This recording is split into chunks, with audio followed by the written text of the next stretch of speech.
to tell the truth, at first, when I saw this position, it was strange for me, because this position, my student has over 2500 on puzzles, rating over 2500, and it was very strange for me. I thought that this position is not for that rating.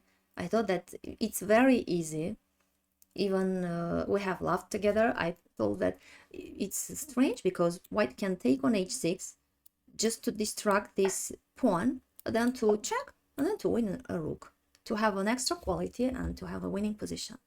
But then, yes, I see your comment, knight h6, queen g4, hello, check, then take black rook on c file. We also thought that it's the solution, it's the only way, the solution, and it's the level of this position about, for example, I don't know, 1700 or maybe 1800. But then we realize that queen g4 check, king h7,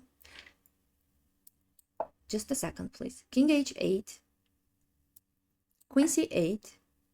Then we realize that also they can check from b1 and to take our rook.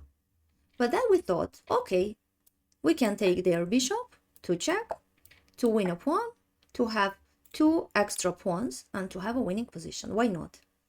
But then we realized that black has a choice, and after queen g4 check, of course bishop g7 will not work. They can take with a check and they will save their rook because it will be with the tempo. But here black can continue king h7, and after queen c8 they can check. And now at first we calculated taking queen e4, queen f8, and then queen f4 check, and it will be endless checks and maybe some there threefold repetition, even g3, queen f2 check, and it will be a draw.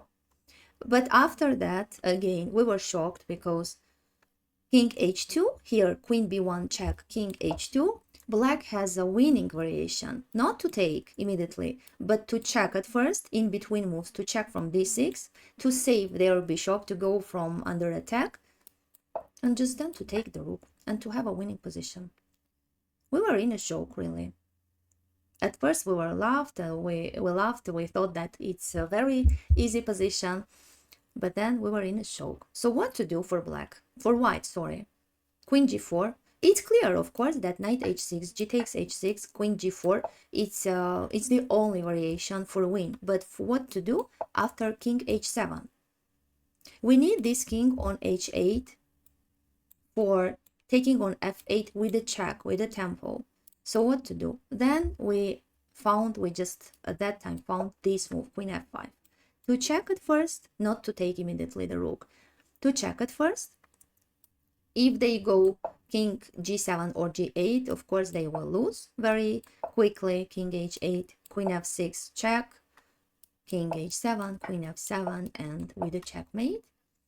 So after queen f5 check, they have to go back king h8, and just now to take queen c8. Check here, takes with a check, takes with a check, and to have a winning position with 2 extra pawns. That's all. I hope you like this position too, because for us, it was really not easy, not so hard, but not so easy too. Really, it's clear that queen g4 and then queen c8 with an extra quality, but then we realize that there are so many nuances in such positions.